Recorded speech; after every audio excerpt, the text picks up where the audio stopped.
早上依依到达园区时，爱宝和辉宝正在小亭子上吃竹子，一幅温暖和谐、母慈子孝的画面。中午，江爷爷来到园区收拾竹子，辉宝这时跑来骚扰爷爷，骚扰完爷爷就躲到了树后面，以为这样爷爷就抓不到自己。江爷爷摸了一下辉宝的头，然后学着辉宝的样子也爬到了树上。江爷爷表示，辉宝要像自己这样，敌人才打不到自己。作为宝家除了福宝以外第二大反骨熊，肯定忍不了爷爷这般调戏。辉宝激动的想抓住爷爷，但是没抓稳，一头栽了下去，给地面砸得尘土飞扬。辉宝紧接着立马爬起来追上爷爷。这次辉宝成功抓到了爷爷，抱着爷爷的皮靴用力啃咬，但是由于身高和地形的原因，辉宝依旧是被爷爷耍来耍去。而辉宝的脾气也越攒越大，辉宝在不断的跌倒中渐渐的成长。而江爷爷这里一时也玩得有些忘我，想着一定不能让辉宝抓到自己。江爷爷越爬越高，直接爬到了树顶。江爷爷此时的心智和宋3岁不分上下，以后可以和宋爷爷齐名，叫做江4岁。江爷爷还玩起了道具战，往瑞宝下面扔竹子。江爷爷这下直接给辉宝拿捏了，只要辉宝不爬上去，那江爷爷始终都是安全的。而等辉宝爬上去后，江爷爷还可以从另一面安全撤离。辉宝被爷爷耍得团团转，虽然满身脾气，但是根本无力反抗。辉宝这个小可怜在树上不断的辗转，看着灵活的爷爷始终都是气不打一处来。最后江爷爷怕辉宝生自己气，怕辉宝记仇不喜欢自己了，爬上树和辉宝道歉讲和。宋头又收不回去熊了，今天是3只。辉宝在树下惬意的吃着竹子，瑞宝在树上已经开始打呼噜了。通道门打开，姐妹俩就当看不见吧。早上出门，瑞宝、辉宝今天都没有依恋室内园区，姐妹俩开开心心来到室外园区，一起爬上小树。瑞宝抱着辉宝，将辉宝揉在怀里，上演着姐妹俩情深似海的画面。瑞宝表示自己简直不要太爱自己这个妹妹，怎么都稀罕不够。姐妹俩合理划分着小亮台的位置，一起趴在小亮台上晒着太阳，这画面感尽显岁月静好。姐妹俩在树上一趴就是1个小时。依依再次排队回来时，以为瑞宝、辉宝会回室内呢，没想到瑞宝、辉宝这时并没有回去。辉宝这里四仰八叉的躺在通道门口里，为了不让爷爷给门关上，辉宝故意留一条腿在外面，给老宋头拿捏的死死的。今天不仅瑞宝、辉宝没回去，就连爱宝也没回去。今天爷爷们给室外的竹子放的有点多，爱宝迟迟没有吃完。爱宝向来只有将竹子全部吃完时才会去想别的事情。瑞宝在树上，辉宝守在通道门口，爱宝在吃着竹子。老宋头站在门口苦苦呼喊着，一直喊到爱宝吃完竹子。爱宝路过辉宝这里，爱宝的感召能力莫名的就给辉宝带走了。爱宝走到通道门口时，发现了刚才辉宝在门口留的标记，还停下来仔细闻了一下。而瑞宝这里对于回家看来又成了问题，因为瑞宝这时又睡着了。宝对室外向往了一天，在下午临下班时，终于踏上了室外园区的雪地。姨母和永宽为乐宝来室外做了充足的准备。姨母和永宽为乐宝制作了2个雪人，做雪人的时候就迫不及待的想要看乐宝玩耍了。一会儿，乐宝来到园区后，径直爬上了小亭子。乐宝先是吃了一会儿自己的小零食，补充了一下体力，稍微吃了几口就开始玩耍了，就连雪人上的窝头都没注意到，抱着姨母堆的雪人头一顿磨蹭，没几秒就给雪人头蹭了个粉碎。蹭了一会儿后，才发现刚才掉落的窝头，乐宝又停了下来，先将窝头吃掉。吃完窝头后，乐宝才开始正式享受这厚厚的白雪。乐宝从小亭子上下，来到了永宽堆的雪人前。乐宝一个熊抱雪人碎一半，爷爷忙碌2小时，乐宝使用2分钟。当然，姨母也没有忘记瑞宝、辉宝。姨母堆了2个小雪人，送来给瑞宝、辉宝，还在上面插了小苹果。姐妹俩对这迷你小雪人也很是喜欢，尤其是辉宝吃完小苹果后，捧起小雪人放在自己身上一番宠溺，表现出了简直不要太喜欢的样子。辉宝总是懂得如何给人提供情绪价值，而姨母也被辉宝这玩耍小雪人的样子哄得很是开心。辉宝今天被雷声吓得脚步都慌乱，这一点辉宝要向他的福宝姐姐学习学习。今天爱宝乐园下了一天的雨，偶尔还伴随着雷声。下午爱宝和瑞宝正在小滑梯上，爱宝听到雷声一下捂住了瑞宝的耳朵，让自己不要害怕。而落单的辉宝听到雷声后，吓得立马爬到了树上，被吓得手忙脚乱的辉宝几次都差点从独木桥上掉下去。打雷下雨应该怎么做？这一点还得学习一下他福宝姐姐。当时福宝阴雨天爬到了树顶，这个位置离雷声更近，几声雷声响过，福宝吓得不敢从树上下来了。老宋头在树下哄了半天，福宝都不下来，甚至这时雨越下越大，老宋头站在树下淋着雨，还在陪着福宝，直到老宋头身上都要湿透了，老宋头才走回房里，但依旧没有离开，还是站在通道门口哄着福宝，劝福宝赶紧下来。一边伴随着雨越来越大，再加上老宋头频繁给福宝台阶下，福宝也不在树上坚持了，慢慢从树上爬了下来，但下来后也没有回家，而是趁着雨天有雷声掩盖，偷偷溜到了竹林里，掰了一根大竹笋。这波虚晃连老宋头都没反应过来，刚才福宝是被雷声吓得不下来，还是故意在树上寻找刺激？老宋头对自己刚才说的话重新反思了一下。当然福宝姐姐也有胆小的时候，那就是园区下冰雹时，下冰雹的声音远比下雨声大，福宝直接被冰雹声吵得慌乱的从独木桥上摔了下来，在园区应激了，跑到了离姨们最近的地方，想寻求一下安全感，接着又钻到了护栏里。这还没有完，之后冰雹声不断，这让福宝越加慌乱，最后又钻进了园区最隐秘的观景竹里。这一次事情过后，爷爷对福宝安抚了好久，熊猫吃奶谁最埋汰？辉宝说第二，没熊敢说第一，一盆奶半盆吃在了外面。这周天气越来越冷了，除了园区里的落叶江爷爷需要随时打扫以外，江爷爷还安排人员给竹子做了冬日里的防护。在宝家竹子比人力要贵重，乐宝园区这稀疏的竹林，江爷爷一下安排了10几个工人一起做维护，全让他们穿上了冬日里的棉服。而此时的宝家还都在吃早餐呢。爱宝看到奶爸一来就把头低向了奶爸，然后听到了奶爸叫自己，立刻就从姐妹俩身下挣脱了出来，表示你们的爷爷喊妈妈了，这就不能怪妈妈了。而当江爷爷来到乐宝这里时，乐宝此时还在睡梦中。爱宝给姐妹俩喂完奶，该轮到自己吃饭了。等江爷爷在乐宝这里时，乐宝已经在呲着大牙给自己。最近乐宝在雄性繁育期，非常喜欢打标记。下午江爷爷又来到了园区，没有别的事儿，就是来找瑞宝辉宝青团的。瑞宝辉宝现在的青团已经成型了，不过很小。江爷爷用手指对青团做了对比，确实很小。一会儿，江爷爷还拿着胡萝卜虚晃了一下瑞宝。江爷爷像往常一样拿着胡萝卜，打算给胡萝卜放到竹子堆里，而瑞宝这里已经准备好偷吃了，但江爷爷这次并没有放。江爷爷刚走瑞宝就开始翻找竹子堆，江爷爷早就知道会这样，所以江爷爷并没有放进去，而是等爱宝来了之后再放的。毕竟江爷爷不是宋3岁，姐妹俩对付江爷爷还需要再长大点。晚上辉宝回家后，才艺仍是不断，虽然没有姨姨们观看了，但可以表演给爷爷看。辉宝站在护栏上，不断展示着蜘蛛侠才会的绝技。江爷爷表示，辉宝是蜘蛛女孩，熊猫界的蜘蛛女侠。我家饲养员的脑洞真是越来越大了。饲养员们在游客们去往熊猫世界的路旁，用落叶堆出了瑞宝辉宝。饲养员们收集了数袋的落叶，仔细的进行铺设，同时还有饲养员不断的在往这儿运输落叶。很快，从一开始的2名饲养员来到了4名饲养员。饲养员们给瑞宝的名字铺设好后，发现辉宝的名字放不下了，只能竖着摆放了。当妹妹的就稍微委屈一下吧，不过这依旧不妨碍他们这卡通形象的可爱。而真正的瑞宝辉宝此时正在室内园区呢。今天瑞宝辉宝的体重又一样了，取决于辉宝的体重是否和瑞宝一样，决定因素是辉宝测体重前产青团，还是测完体重后产青团。今天这个就应该是辉宝测体重前青团最大的。辉宝这里对声音很敏感，爱宝走过来时，辉宝立马警觉地睁开了眼睛。等爱宝走过去后，就又闭上了。瑞宝这里正忙着吃竹子，趁妹妹睡觉的功夫，自己努力把体重追上来。姐妹俩的生活就是舒服，一点也不内耗。辉宝在树上睡到自然醒后也下来了，瑞宝调皮的躺在辉宝身上，觉得这样更舒服，自己身子下面软软的。而辉宝这里也没阻止瑞宝，妥妥姐妹情深。福宝玩轮胎时，竟然把个轮胎砸到了。这当然不能怪福公主笨，一定是轮胎坏，轮胎这下惹毛了她。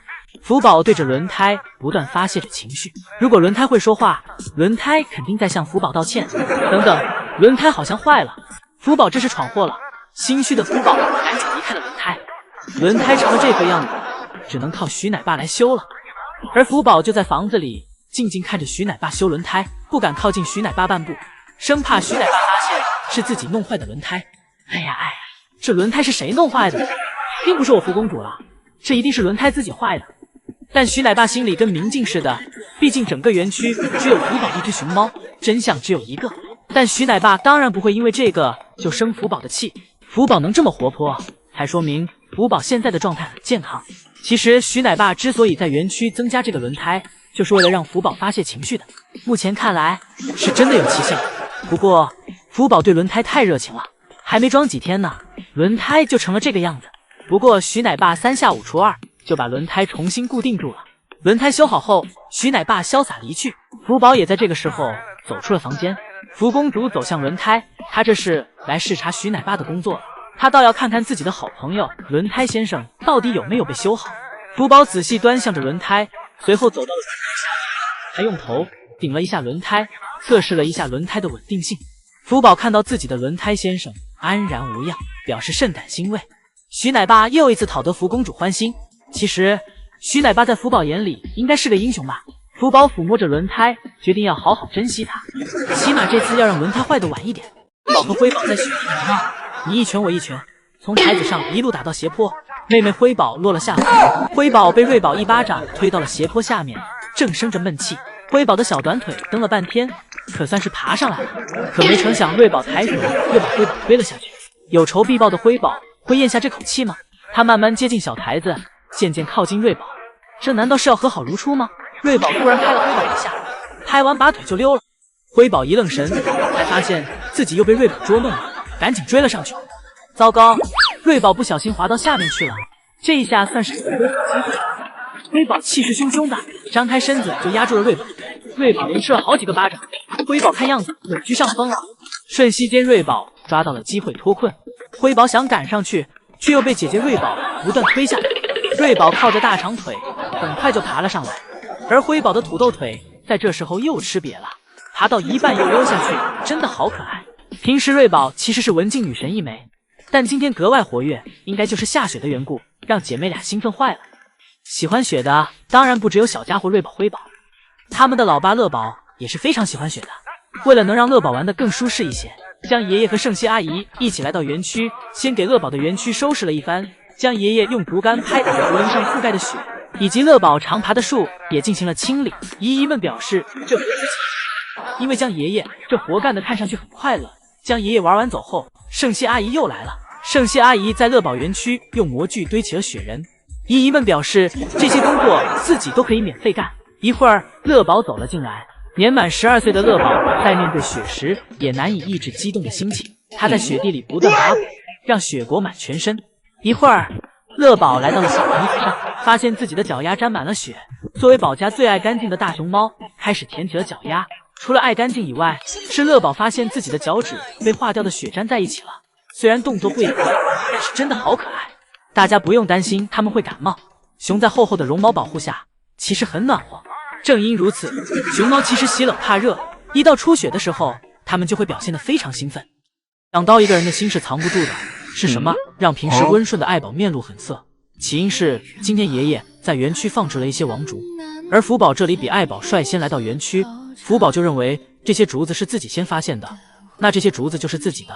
爱宝表示这么多竹子福宝也吃不完，于是便打算帮福宝解决一下。哪知小心眼的福宝看到妈妈吃自己的竹子，一下就咬在了爱宝的尾巴上。福宝这一咬，差点给咬断自己与爱宝之间的母子情。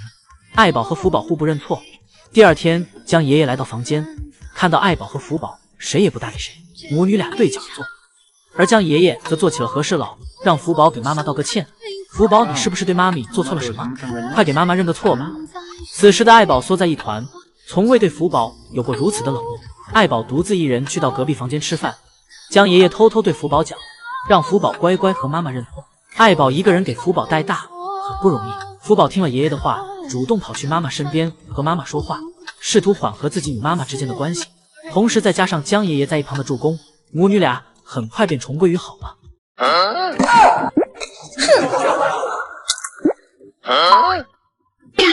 瑞宝、辉宝从早上来到园区后就开始整活。先是辉宝看到妈妈此时在睡觉，不跟自己玩，辉宝对着妈妈的屁股就咬了一口，给妈妈的尾巴咬下来一大块，都快要给妈妈的尾巴咬秃了。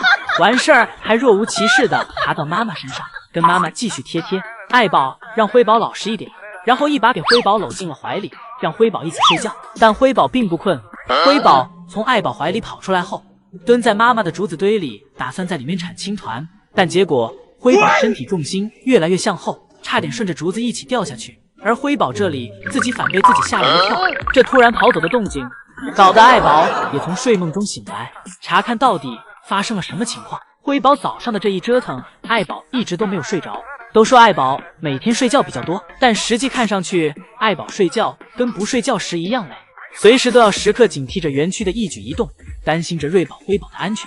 眼看妈妈这里已经不安全了，辉宝又跑去了此时正在饮水盆前喝水的瑞宝身边。辉宝上来就开始捣乱，为了阻止瑞宝喝水，辉宝上来就踩进了瑞宝的饮水盆里，在瑞宝喝水的饮水盆里面洗起了脚。辉宝现在的口碑已经不亚于4、3岁了。等瑞宝给辉宝赶下来时，可以看到辉宝不仅洗了脚，尾巴也洗干净了。辉宝今天被雷声吓的脚步都狂逆，这一点辉宝要向他的福宝姐姐学习学习。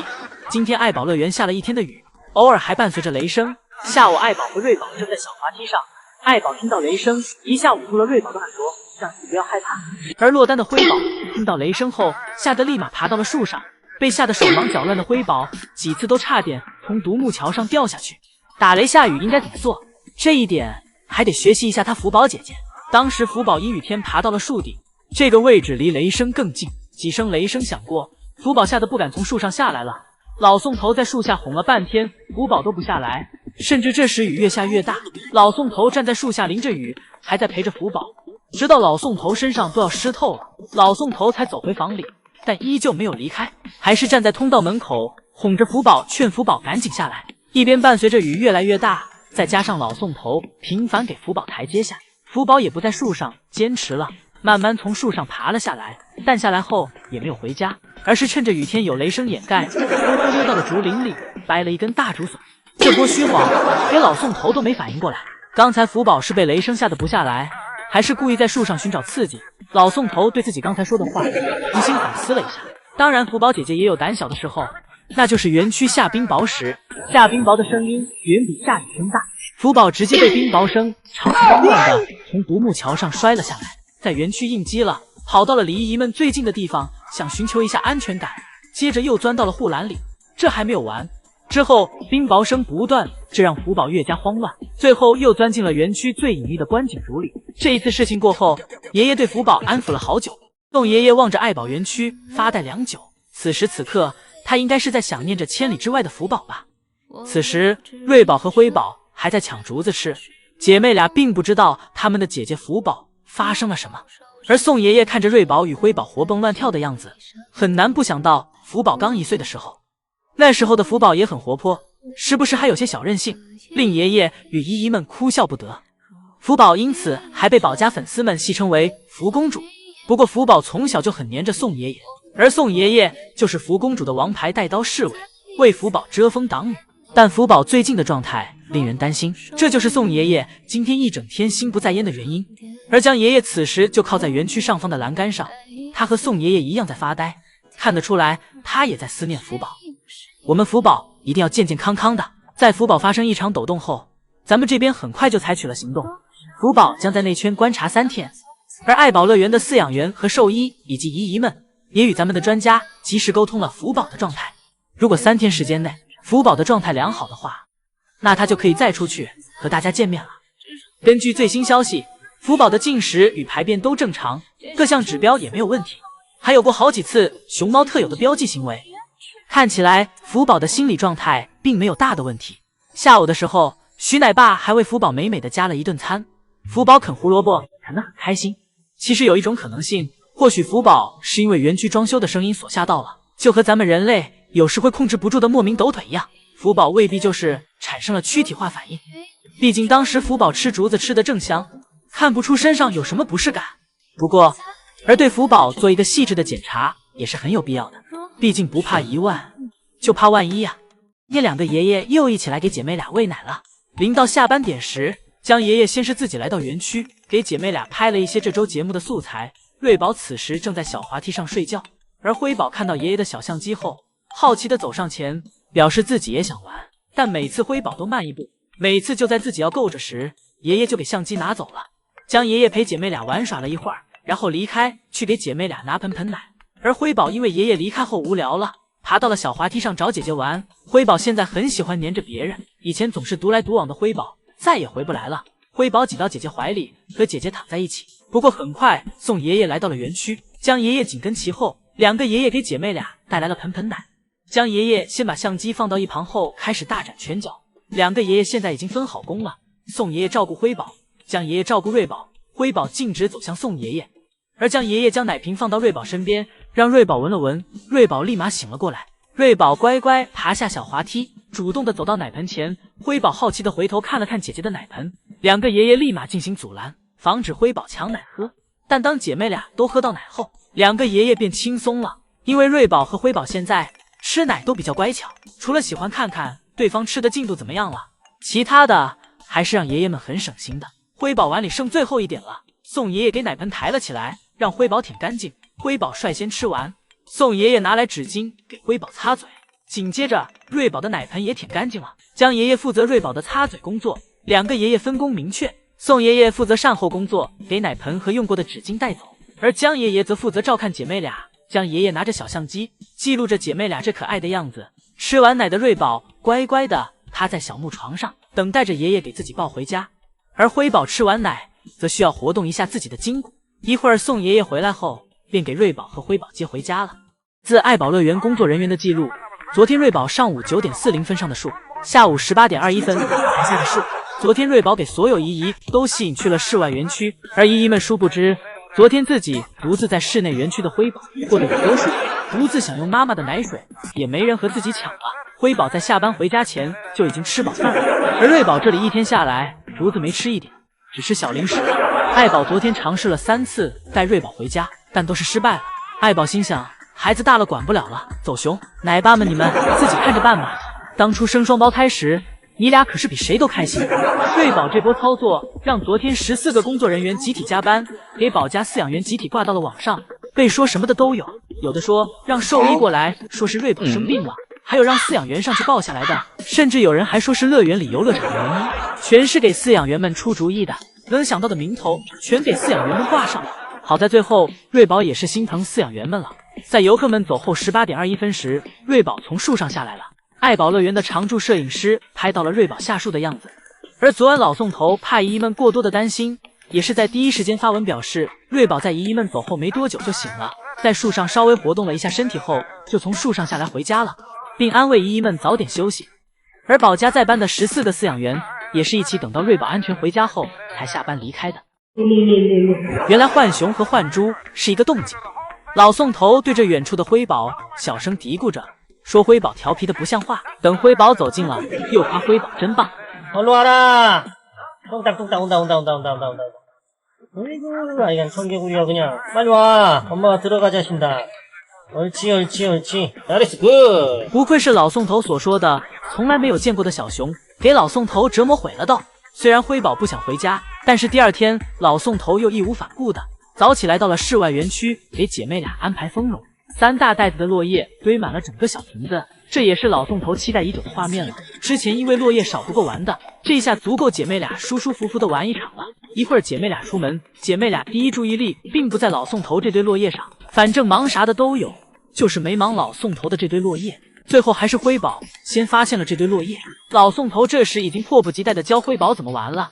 가을의 최고의 임시먼트 홍동풍 모아 신나게 유비고 구르고 던지고 후드러 치고 막 그렇게 놀아야 돼요. 但辉宝并没有如老宋头所愿，而是转了一圈掉头走了。老宋头表示，辉宝为了逃避玩枫叶，钻进了床底下。胆小的辉宝从来不敢自己探索。一会等爱宝过来时，辉宝才放心大胆的玩起来，直接肆无忌惮的开始在上面打滚。一会儿辉宝玩够了，打算爬树了。爱宝看到后，立马拉住了辉宝，让辉宝继续玩，不要上树。直接一用力，被辉宝摔了出去。辉宝直接被摔懵了。不管是福宝还是瑞宝、辉宝、爱宝，对于他们的爱从来没有变过，只是方式变了。以前爱宝带福宝回家都是直接咬着拖回去的，但现在是2个了，而且这姐俩一样的沉。如果给其和福宝一样咬着拖回去的话，爱宝的下巴都得脱臼了。但爱宝也并没有对姐妹俩不管不顾，同样会陪瑞宝、辉宝一起回去。当爱宝和瑞宝一起回家时，走到一半发现辉宝没有跟上来，于是爱宝和瑞宝又掉头回去了，坐在通道门口等着辉宝过来，然后一起回家。当然，不光同样的爱，就连无情抛弃的时候也一样。爱宝不想接娃下班了，就交给奶爸。福宝时就这样了，只见爱宝已经回家很久了，福宝却还迟迟没有跟上来。于是宋爷爷便出手了。同样，当瑞宝、辉宝被抛弃在室外时，爷爷们就会出手。两个爷爷轮番接，可不能给他宝贝孙女们关在室外了。而当他们回到室内后，瑞宝、辉宝与福宝之间就不同了。瑞宝、辉宝从室外回来，姐妹俩看到彼此在睡觉，自己也要睡。不过这方便了爱宝，爱宝这样就不用带娃了。不过难受了爷爷们，因为不能打扰他们睡觉，爷爷们忍得手痒痒，但也只能克制。每次放下竹子打扫完青团就赶紧起来，当然也希望他们能够中途醒来，但姐妹俩睡得太沉了，任何动静都吵不醒。而福宝小时候从室外回来时依旧活力满满，爷爷们可以放心的跟福宝玩，尤其是老宋头这里，每次都搞得福宝烦烦的。老宋头跟福宝比，老宋头才是那个烦人的小妖精，给福宝从小烦到大。不过现在福宝再也不会烦老宋头了，再也没有机会烦老宋头了。辉宝，咱可以慢点吃，一口是吃不成胖子的。辉宝这是眼看自己的体重马上就要被妹妹追上了，辉宝今天拼命的吃竹子。最近瑞宝对着辉宝的体重是步步紧逼，这让辉宝感觉自己园区辉大王的地位有些不保了。趁着姐姐睡觉的功夫，自己要猛吃几口，领先姐姐才行。辉宝这小心思都不藏了，全写脸上了。而且最近辉宝的反骨越加明显，看似最近一直动手的都是瑞宝，但是仔细去看会发现事情的开头都是因为辉宝故意挑事儿。原本瑞宝跟在妈妈后面走得好好的，辉宝这里却在后面咬了瑞宝一下，吓了瑞宝一跳。瑞宝临阵起手，直接对着辉宝就来了一巴掌。而毫不知情的瑞宝正在树上舔手手，而且睡得很香，甚至香得有点太不像话了。而爱宝此时正坐在小木床上吃竹子，不过下一秒爱宝却又不拘小节了，立马抬起屁股对着窗外正看入神的姨姨们铲起了青团。爱宝铲完青团后还挺爱干净的，爱宝离开小木床走去了没有青团的小亭子上。爱宝来到小亭子上后又吃了会儿竹子，然后在不知不觉中就睡着了。爱宝这一睡就睡过头了，还是宋爷爷拿小苹果过来给爱宝唤醒了。2块清甜可口的小苹果给爱宝从睡梦中拉了回来。吃完小苹果后的爱宝也意识到自己该下班回家了，爱宝迈着小碎步走下小亭子，乖乖走回了舍内。乐宝再一次坐实了大熊猫是近视眼这一结论。原本今天万圣夜，圣熙姨母和另外一个姨姨想给乐宝整点小惊喜，精心在地上插了胡萝卜和窝头，但当乐宝走进室外园区时，却与窝头和胡萝卜来了个擦肩而过。乐宝丝毫没发现旁边的窝头和胡萝卜昨天也是这样。等乐宝在园区溜达完一圈再回来时，才发现姨母插在地上的胡萝卜花束。乐宝走过来一下就给竹子掰断了，然后挨个吃着上面的胡萝卜。这一下什么浪漫的氛围都没有了。乐宝也不是第一次这样了，因为能让乐宝浪漫的只有爱宝。乐宝在跟爱宝谈恋爱时妥妥细节男神，爷爷们当时为了进一步拉近爱宝和乐宝的距离，经常让爱宝和乐宝互换房间。爱宝察觉到这一现象后，每次出门都要在门口为乐宝留下标记，就像是在留信一般。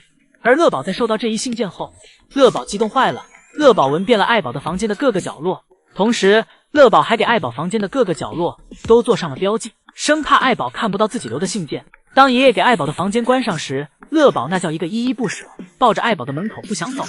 这个深情给爷爷看的都感动了。乐宝因为早上去过爱宝的房间，这整个一天里乐宝都是开心的模样。而因为乐宝留的信件太多了，这让作为电灯泡的福宝都闻到了。这个年纪里的福宝还不懂爸爸和妈妈的情感是怎么样的。爷爷问福宝是不是墙上臭臭的，亦或者是不是读到了爸爸给妈妈留的信件的内容。为此，江爷爷还好奇地学着福宝的样子，尝试读一下乐宝的信件。江爷爷闻了半天，讲道：乐宝和爱宝的信件应该是加密的，自己什么也没闻到，可以说是一点气味也没有。所以乐宝并不是不浪漫，而是乐宝的浪漫是爱宝专属。辉宝一个着急的想去外场，一个在树上呼呼大睡。辉宝不断拍打着爷爷的房门，让爷爷别藏了，自己都看见爷爷了。眼看爷爷不开门，辉宝跑来瑞宝身边，想让姐姐跟自己一起去。瑞宝让辉宝别过来烦自己，想去室外就赶紧去，自己还要睡觉呢。而爷爷并不是不给辉宝开门，是因为江爷爷还没给室外园区的竹子收拾好。而瑞宝这里最近有点太不想去室外了，对这一切仿佛都没什么兴趣，就算爷爷来到园区劝也不行。一会儿将爷爷给室外园区的通道门打开后，又是辉宝自己跟着妈妈去了室外园区，瑞宝则是一直在树上趴着，就是不想去室外。而这2天爱宝的爱全让辉宝一个人独占了。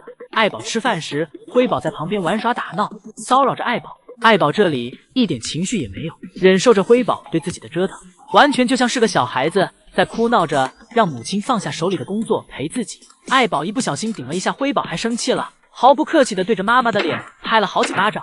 无奈爱宝只好停下手里的竹子，陪辉宝玩一会儿。现在辉宝跟爱宝打闹起来，是一点亏也不想吃。妈妈打自己一巴掌，自己就打妈妈2巴掌，就算被妈妈追着跑，辉宝也不怂，常常试图用一惊一乍来吓妈妈，但每次吓完都发现自己像是个小狗。等折腾累了，辉宝又爬到了树上，在树上喘着粗气，一下瘫在了小亮台上。辉宝刚想在树上晒一会儿，睡会觉，通道门就开了。爱宝看到通道门开了，竹子都不吃了，直接往家走。而不敢自己在室外的辉宝也赶紧从树上下来，立马跟上妈妈。回到室内后，辉宝已经很困了，来到小树上跟姐姐凑在一起。辉宝是懂享受的，这倚靠在树杈上的样子看着就很舒服。姐妹俩就这样惬意地躺在小树上，开始了自己的午觉时间。